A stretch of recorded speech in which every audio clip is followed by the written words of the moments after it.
we are, another Sunday together. How nice. I'd like to welcome you again as we explore the pathway of awakening and spiritual awakening and enlightenment. I think you're going to find today kind of interesting. So to get started, I'm going to play a couple of pieces of music so we can meditate while people are joining up. These two songs are from the Zazen album, Samadhi.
Take a breath.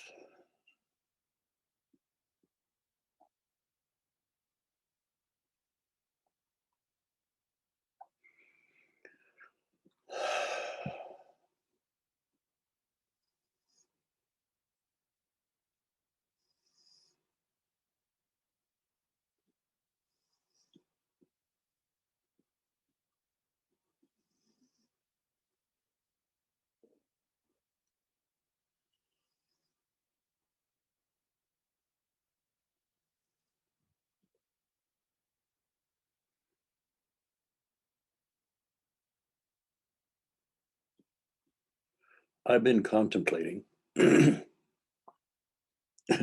enlightenment, naturally. But I've had a few insights that I'd like to share with you.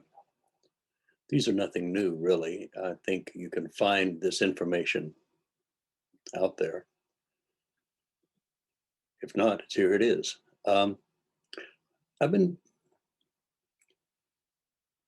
looking at why it is so difficult for human beings to attain enlightenment. And even when people do attain enlightenment, where their limitations are, even in that state of mind. I know that sounds kind of strange.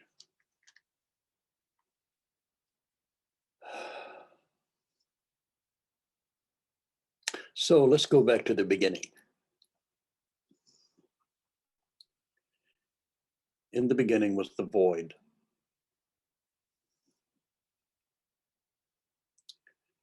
And there was a wind upon the void.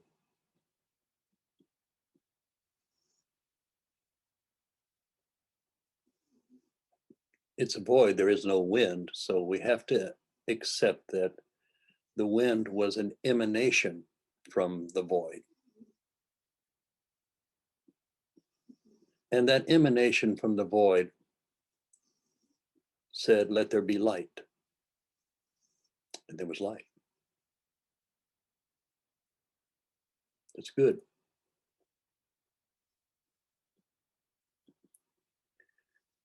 And then the emanation said, "Let there be darkness." And there was darkness. And that was good.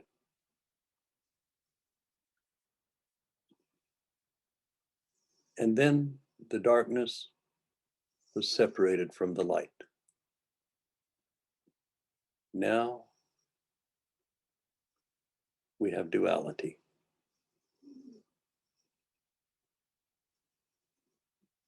And from that duality, everything comes. The experience of up and down, for instance, doesn't exist in the universe. In the void, it certainly doesn't exist because nothing exists there except all of eternity and all of creation. But even there, it's the void.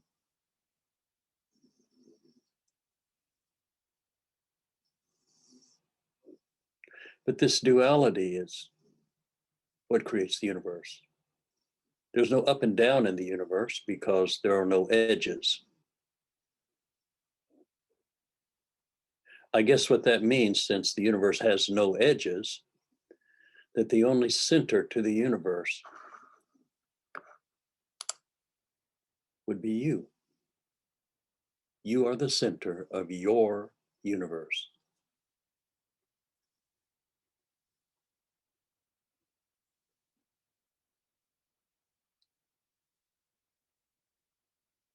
You are the center of your universe. Why don't you attain enlightenment? What makes the experience of being a human being antithetical to enlightenment, to experiencing a knowledge and the wisdom that comes from non-duality, from the oneness of all? And that's because we're in these bodies. When the spirit of the divine enters into these bodies, it's a magical, magical transformation. All is forgotten. And here you are, completely absorbed in duality, in pleasure and pain, and all that goes along with that. You have a limited vision and a limited, all of your, actually, all of your senses are limited here.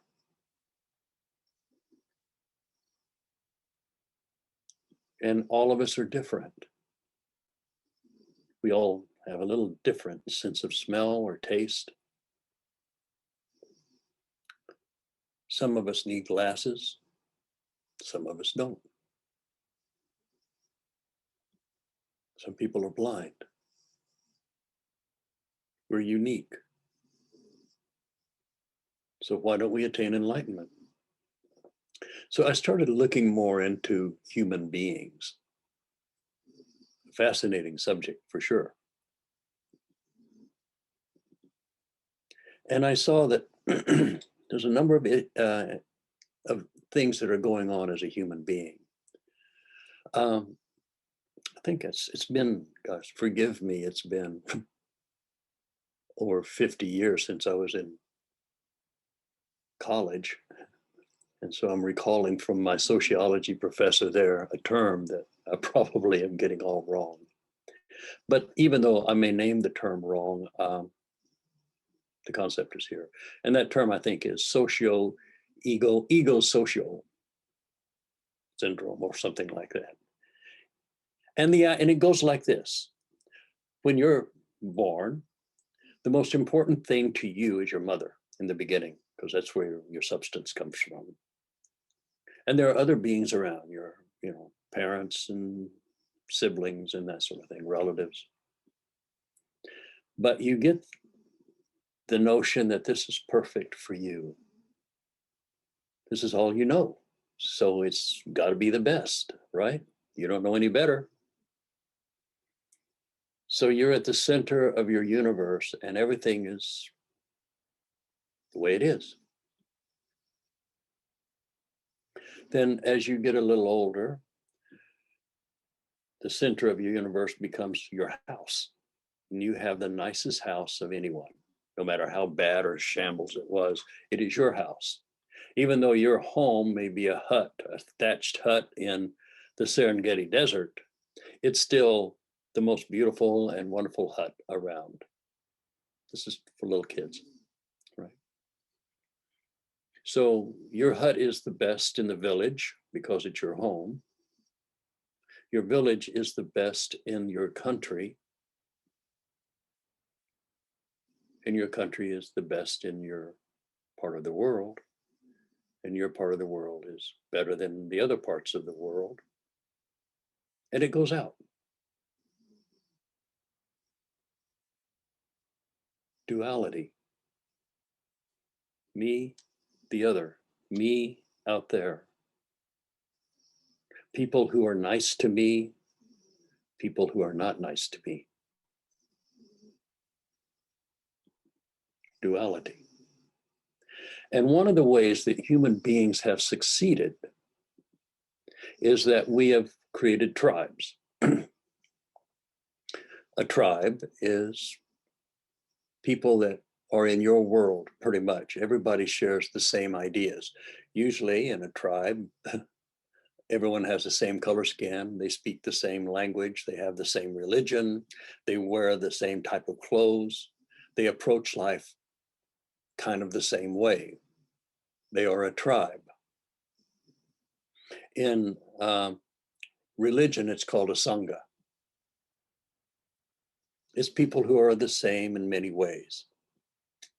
And tribalism really was what made human beings the way they are. Because after a while, anything that is not like you is a danger. or it needs to be changed. If you run across people who dress differently and speak differently, maybe have a different language, then that's threatening because it's not part of your world. You're tribal.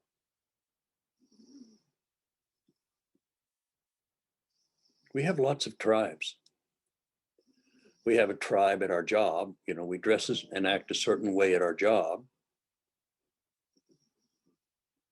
We're tribal when we go to church. We dress a certain way there. We act a certain way. We belong. And so it goes, you know, people get that way about their city, by their neighborhood, by their city, by their county and state, country. We are the best. Everyone else is inferior because our world is the center. And anything outside of our experiences on a daily basis is a threat because it makes us think differently. It's very difficult if you're a Buddhist to sit down and study Mormonism with a full heart, or Islam. There are enlightened teachers that have done that have gone through many religions. Ramakrishna is the most notable one. Ramakrishna became enlightened in all of the religions: Christianity, Islam, Hinduism. He would go from one to the other. He was always seeking to move beyond the structures of tribalism. Tribalism is by itself dualistic. The definition of it is that way. There's us, and then there's those other people that aren't as enlightened as we are. There's our teacher, the most enlightened teacher that's ever walked the face of the earth. Unless you're one of my students, then you don't have that. But, you know, I think you get the drift here. We're always looking for something better. That's another part of human beings. We want to find something greater and more powerful than we are so that we can be protected in this vastness of creation. So human beings are drawn to powerful figures. I heard a disturbing statistic a while back that said 25% of human beings will follow blindly the most powerful figures around them, the most powerful men usually. It can be women, but they follow blindly. Once they establish that that's their leader, it doesn't matter what that leader does. It goes a long way to explain modern politics, for instance, where if you're a Republican, you just cannot understand how people can be a Democrat, and vice versa. Duality. And in that duality, we have warfare, right? Because the other person is a danger. They're not like us. They're separate from us. They have different beliefs. Countries go to war because people don't speak the same language, or they have a different color skin. Mostly, if they have a different religion, that's a sure way to go out and kill them all. Human beings are caught up in this tribalism and caught up in this adoration of power. And that adoration of power bleeds over into all kinds of things.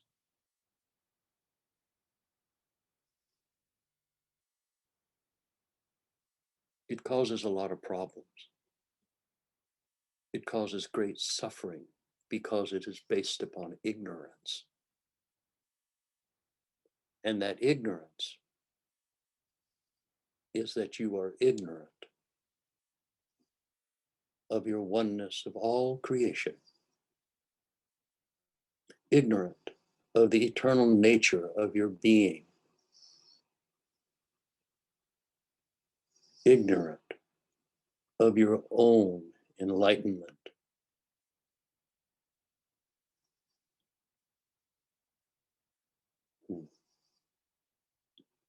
So we fight, we cling tightly to our tribe. Let's make sure that our form of Buddhism is better than anyone else's. Let's make sure that all Christians have to believe like I do. And it goes on and on. I've been a student of religions. I've studied all of them, some of them deeper than others for sure, but I'm kind of got a little experience of what I think they believe anyway. And I can assure you that religion does not take you to enlightenment. It's just another tribe.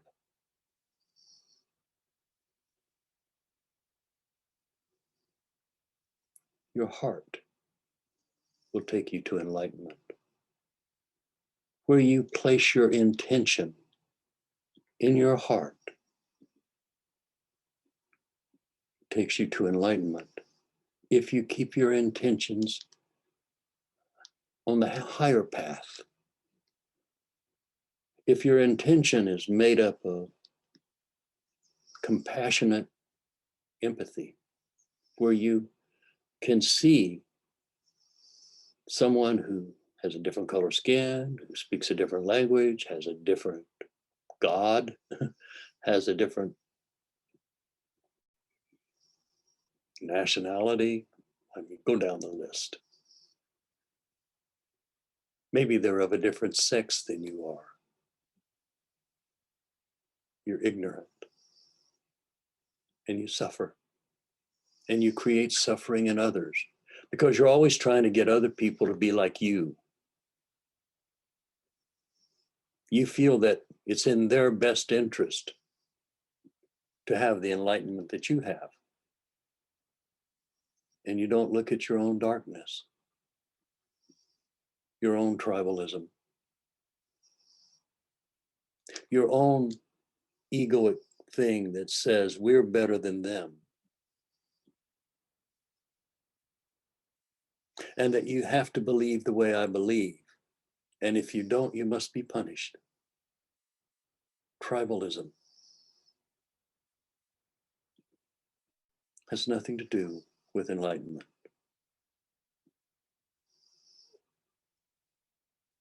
No wonder you don't find it. The blind leading the blind. The blind men coming up on the elephant, grabbing different parts of the elephant and fighting and arguing over which one is right. And they're all right, but they're all wrong because they only have partial knowledge.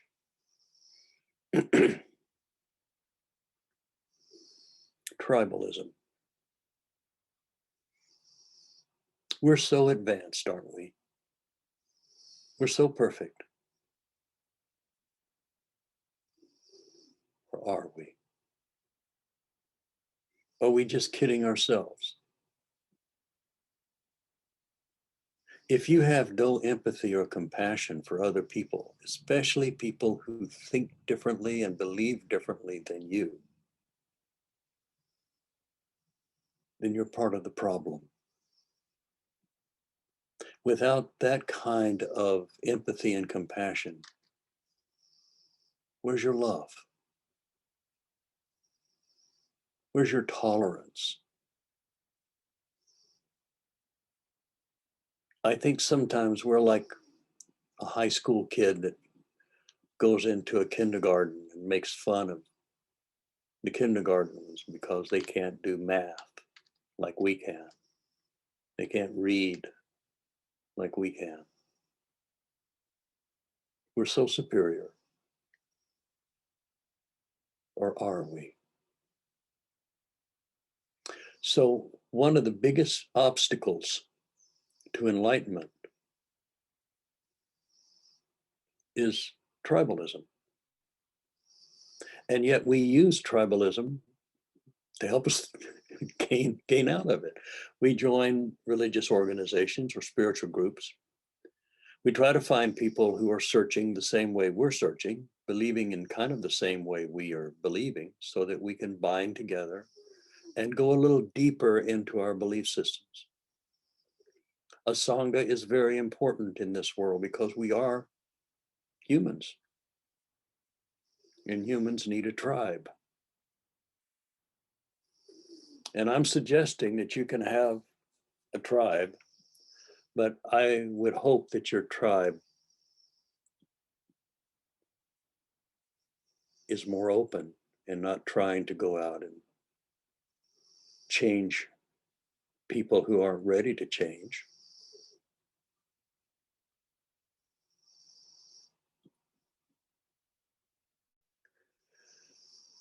Can you understand that enlightenment is none of these things?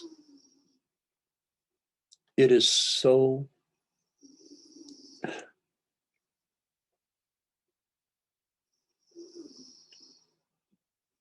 perfect.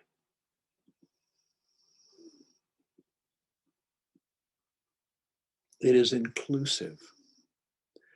It takes in everyone and everything. It's not limited to heaven worlds and to ascended masters. It's also part of the demons and devils. And yet it's none of those. It's not the gods or goddesses. It's not the demons and the devils. Those are just dualistic points of view.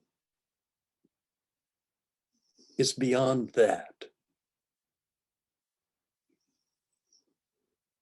It's beyond human comprehension, but it's not beyond your ability to experience. Human beings experience enlightenment. I've been around a few. How they handle that enlightenment is kind of how they grew up.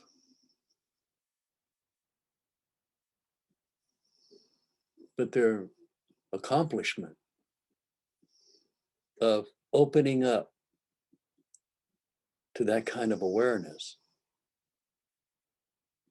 and then having that awareness come back as they come back into the human form, is just like the creation. When you go into samadhi, everything's gone. It's the void. I wouldn't know, I've never been there, but then has no one else, and yet that's what we're made of. I'm talking Zen now. But the void, the first experience of the void as you're coming back from it is light, just light, blinding white light. Still one. And then as your awareness starts to move down into the other chakras, when it starts to get down around here, you start getting colors of gold and densities. And then as it gets more toward the heart, more colors. Until when you get below the heart, that blinding white light that was all inclusive is not expressed there.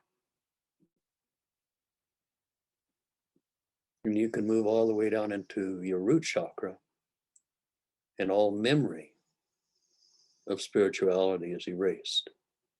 And that's where you're hooked into your human body, right there. So we're constantly, for the enlightened ones, going into samadhi, or whatever you want to call it. And we come back into these bodies, and we're having to reconcile the experience of enlightenment so crudely. We are limited by our language. We're limited by our tribalism, because it's another thing you fall into. You don't come out of samadhi and find yourself in Buddhism. If you weren't in it before you went in, you come back kind of where you were, but you're bringing that awareness with you, and you're describing that indescribable thing with the crudeness of your language and your ability to express. And that also, sadly, many times, is full of ego. I know.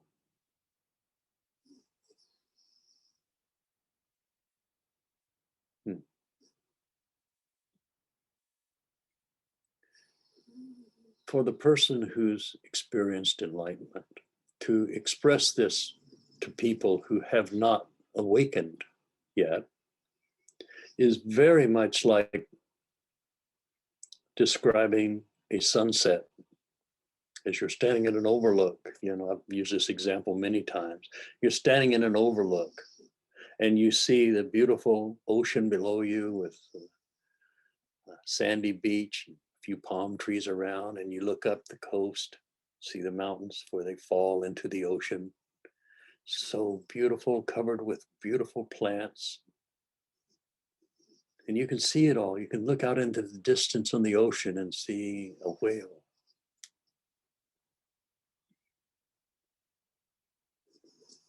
See birds flying through the air, and you see these puffy white clouds. And you're trying to describe this, what's in front of you, what you're experiencing, to someone who's been blind from birth. I think now you see where the difficulty comes, right? Because nothing you say or present to them is going to be it. At least not in the physical. But there's hope, right? You can be around an enlightened teacher, someone who's gone into samadhi, and if you're around them, when they come back, you can tune into that and discard the rest.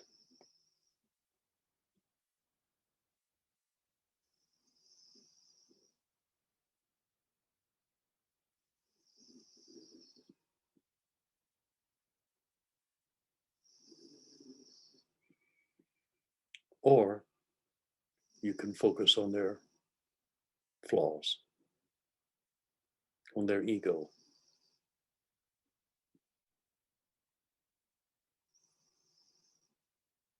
What you touch touches you.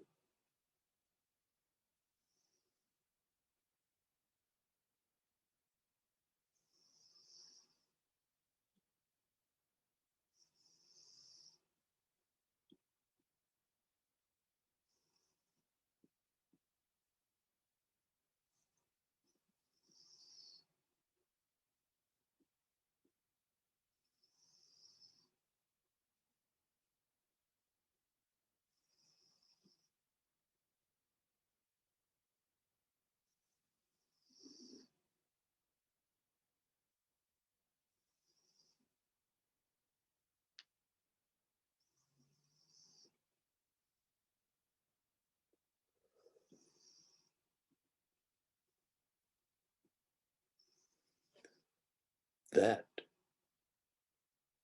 is called a transmission. That is when someone goes into the void, they bring that energy back. And if you open your heart and move beyond the vessel, right? Open your heart.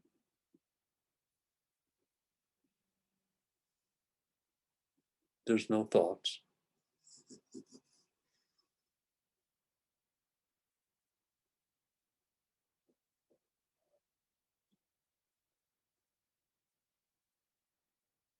It's just God. God manifesting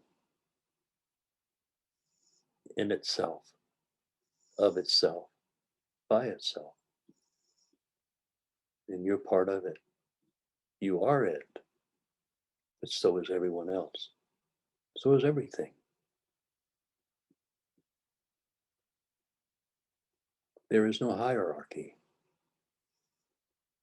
There's no good or bad. It's just love.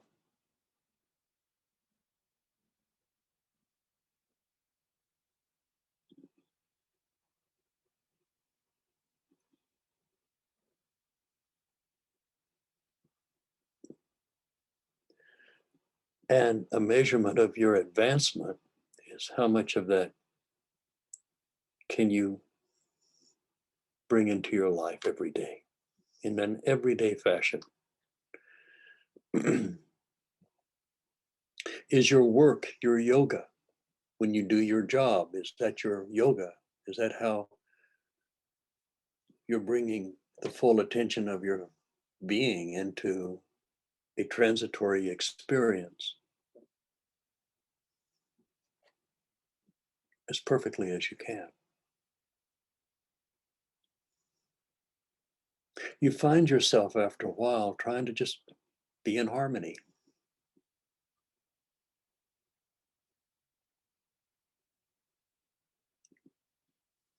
You find yourself after a while becoming aware of the words that you use, the actions that you take, the humor that you have. You start to refine yourself. You're guided by compassion. You're guided by an inclusive nature.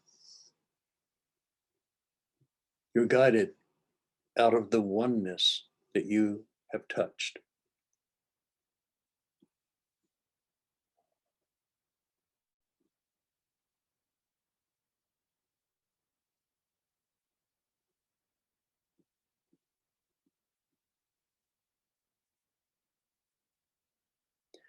And you've learned to focus on that, not on the illusion, the dream.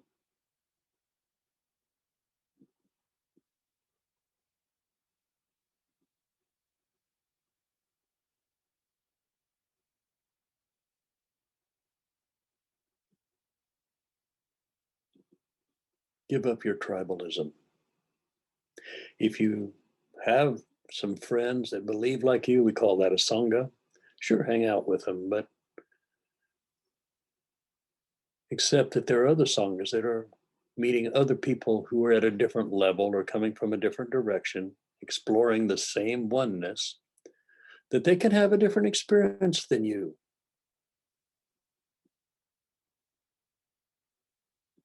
And that they're okay.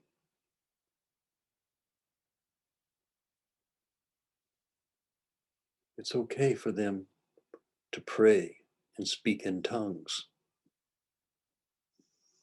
It's okay for them to beat drums, dance around. It's okay for them to say mantras or to sit silently facing a wall. If that's what they need, your heart is full, you're happy for them. It may not be the way that it works for you, but that in no means means it doesn't work for other people. You realize on the enlightened path that one size shoe doesn't fit everyone on the planet. And even if you find people that wear the same size shoe, they probably don't like your style. But you do find people that like your style, and so you hang out with them because it's easy.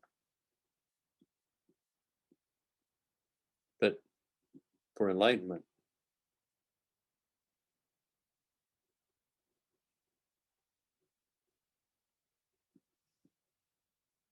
the proof is in your heart.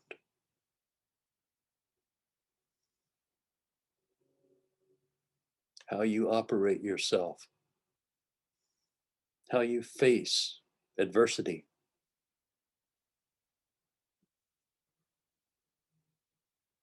Says everything.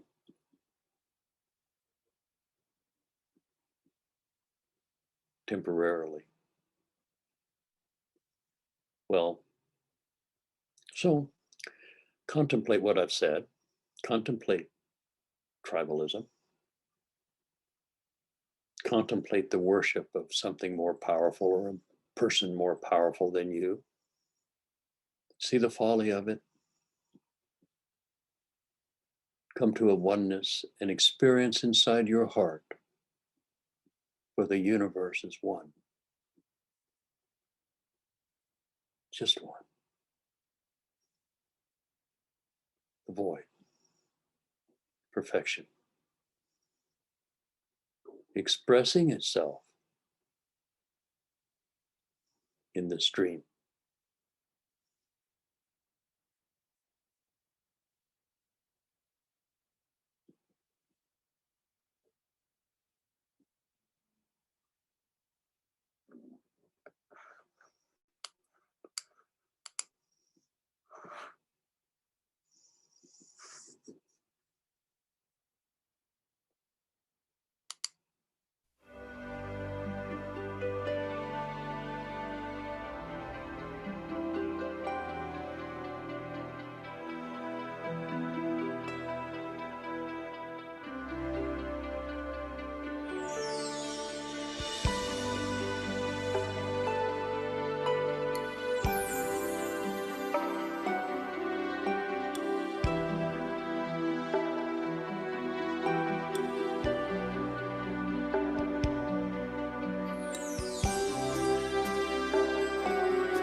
Namaste.